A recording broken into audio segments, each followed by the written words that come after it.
Honneur et gloire à notre Seigneur Jésus-Christ, le bon berger. Heureuse de vous retrouver aujourd'hui parce que je sais que vous êtes bien réveillés, que le nom du Seigneur soit béni. Comme les mardis et les vendredis, vous avez droit à notre rubrique Lumière du monde, celle de la terre. Tout à l'heure, le pasteur chargé de nous apporter l'exhortation viendra encore nous donner la nourriture dont notre âme a besoin. Mais avant cela, je vous encourage à partager, à liker ce que vous savez bien faire. Que le Seigneur vous bénisse, demeurez encore bénis et que toute la gloire revienne à Jésus. Bonjour mesdames et messieurs, nous sommes tous en marche pour la mission dans la rubrique Lumière du monde, c'est de la terre. Et nous sommes heureux de vous reprendre, mesdames et messieurs. Nous trouvons notre test en Apocalypse chapitre 1, versets 9 à 20. Dans ce test, Jean reçoit la révélation du Christ Jésus et le Seigneur lui parle de façon merveilleuse. De ce test donc, nous disons quelles sont les implications de la révélation du Christ Jésus. Car en réalité, Christ s'est révélé à Jean. Quelles sont donc les implications?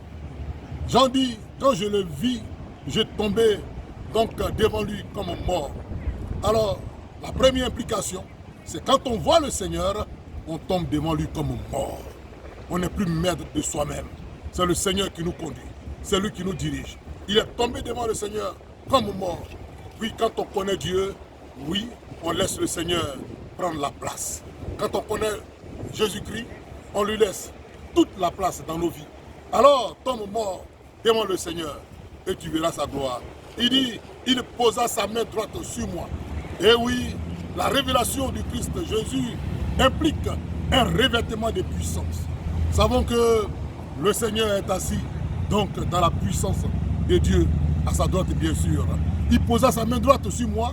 Le Seigneur, quand on le découvre, quand on rentre dans ses profondeurs, il pose sur nous sa puissance, son autorité. Je prie que Jésus-Christ te couvre de son ombre, de sa puissance. Il me dit, je suis le premier et je suis le dernier.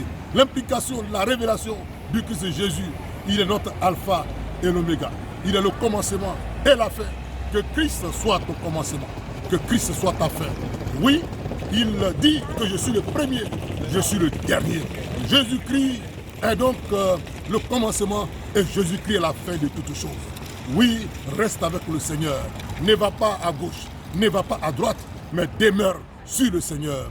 Il lui dit, je suis vivant, j'étais mort, mais je suis ressuscité. Oui, quand tu connais le Seigneur, tu te rends compte qu'il est le vivant, qu'il est le victorieux, qu'il est mort pour sauver, mais il est aussi ressuscité et il est assis à la droite de Dieu. Il revient à sa gloire. Notre Dieu est vivant, Jésus est vivant, Jésus est ressuscité d'entre les morts. Il est le victorieux de la croix. Il a vaincu Satan et les démons et les puissants des ténèbres. Et enfin, il dit, je tiens les clés de la mort et du séjour des morts. L'implication de la révélation de Jésus-Christ, c'est que Jésus-Christ te révèle. Il te révèle qu'il est celui qui tient les clés de la mort et de la puissance de la mort. Jésus est vivant, Jésus est puissant, Jésus est grand, Jésus est fort. Jésus a les clés pour ouvrir, il a les clés pour fermer. Jésus a les clés donc pour ouvrir les grâces, pour ouvrir les bénédictions. Mais il a aussi les clés pour fermer donc la porte aux ténèbres, aux puissances démoniaques. Chers frères et chères sœurs, oui, les implications de la révélation du Christ Jésus, c'est ta délivrance, c'est ta restauration. Oui, cherche à connaître le Seigneur, cherche à découvrir Jésus. Car quand on connaît Jésus, on n'est plus maître de soi. Quand on connaît Jésus, on reconnaît qu'on est plus petit, qu'on n'est rien et que lui il est grand. C'est cela que Jean-Baptiste a dit, qu'il croisse et que je diminue. Oui, que le Seigneur croisse et que tu diminues. Que la révélation du Christ Jésus soit ton partage. Connais le Seigneur, connais Jésus-Christ, connais sa puissance et tu verras que tu seras une autre personne. Tu verras combien de fois le Seigneur va donc se glorifier dans ton corps, dans ta vie et dans ton avenir. Que Dieu te bénisse. C'est sur ces paroles que nous voulons vous dire que Dieu vous bénisse et que la grâce de Dieu repose sur vous. C'était donc Lumière du monde, c'est de la terre, sur la page Tous en marche pour la mission. Que Dieu vous bénisse et shalom.